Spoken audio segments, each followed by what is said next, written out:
Ini helm yang sudah nemenin aku riding cukup lama. HJC atau HJC V10, salah satu helm dengan style retro, klasik yang sering dilirik buat kalian yang suka tampilan vintage, tapi tetap modern dari sisi teknologi dan safety. Setelah dipakai sekian lama, riding harian, riding bersama komunitas, hingga touring jarak jauh, aku pikir sudah waktunya cerita jujur soal helm ini. Bukan review first impression yang baru pakai beberapa hari, tapi review jangka panjang berdasarkan user experience. Mulai dari yang paling kelihatan, build quality-nya. Dari segi desain, HJC V10 ini kerasa solid. Garis bodinya simple, nggak terlalu ramai, tapi tetap punya karakter sendiri.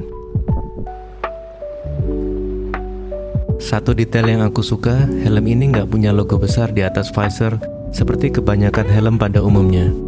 Bagian depannya clean, polos, logo HJC-nya justru disemat kecil di bagian bawah visor. Kesannya jadi lebih minimalis, nggak terlalu ramai sama branding. Buat finishing catnya juga aku perhatikan cukup detail. Setelah dipakai sekian lama, kena panas, kena hujan beberapa kali, sering naik turun motor, permukaannya masih kelihatan bagus. Nggak gampang baret, walaupun sekarang sudah banyak baretnya juga karena pemakaian jangka panjang.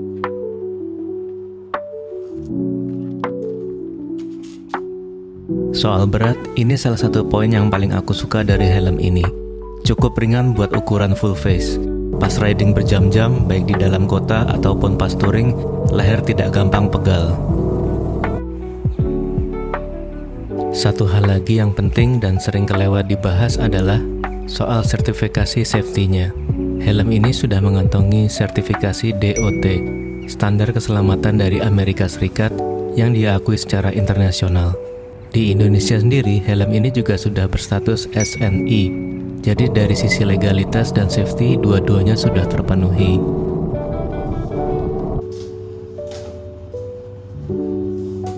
Lanjut ke bagian visor.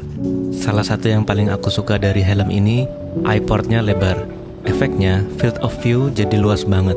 Nggak ada kesan sempit atau claustrophobic kayak beberapa helm retro lain yang biasanya punya eye port lebih kecil. Buat riding di jalan ramai atau butuh awareness ke samping, ini ngebantu banget.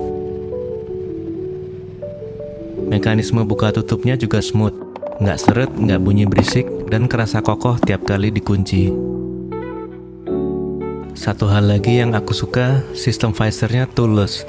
Jadi buat lepas pasang atau ganti visor, nggak perlu alat tambahan apapun. Tinggal lepas dan pasang dalam hitungan detik. Ini berguna banget kalau visor kotor dan butuh dibersihin cepat, atau kalau suatu saat mau ganti ke visor lain.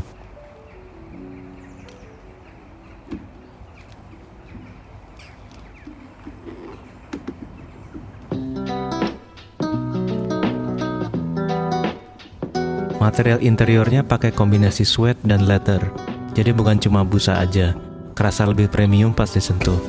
Dan dari segi kenyamanan juga cukup enak dipakai. Padding interiornya empuk, tapi tidak terlalu tebal.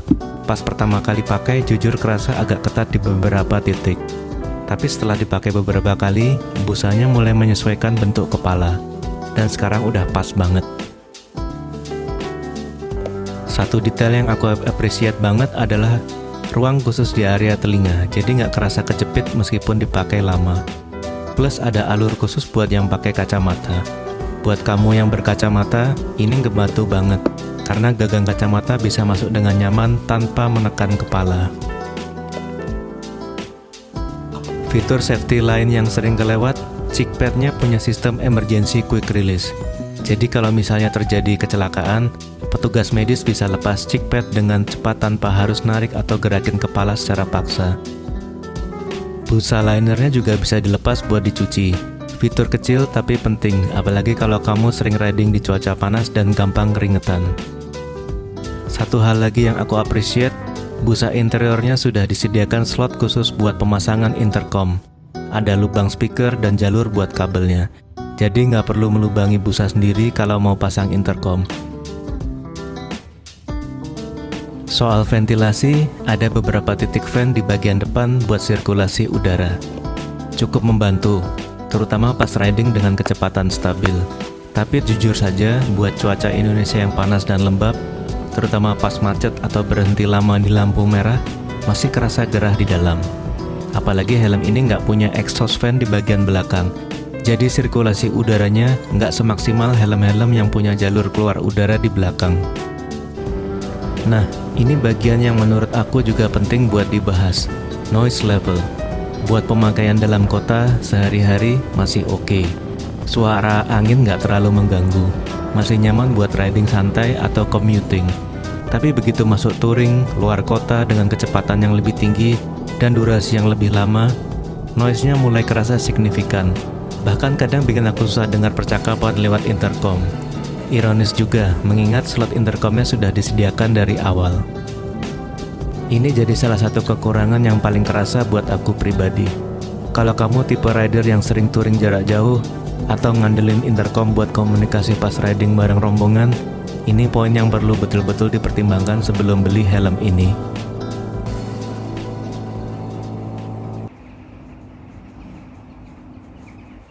Setelah dipakai sekian lama, ada beberapa bagian yang mulai kelihatan tanda-tanda pemakaiannya. Wajar sih, namanya juga helm yang dipakai hampir tiap riding, bukan cuma dipajang. Tapi secara struktur masih kerasa kokoh, nggak ada bagian yang longgar, nggak ada bagian yang bikin khawatir soal safety. Jadi kalau ditanya helm ini worth it atau tidak, buat aku pribadi iya, bahkan lebih dari sekedar worth it. Di kelas helm retro atau klasik, helm HJC V10 ini menurutku adalah salah satu yang paling masuk akal dari segi value.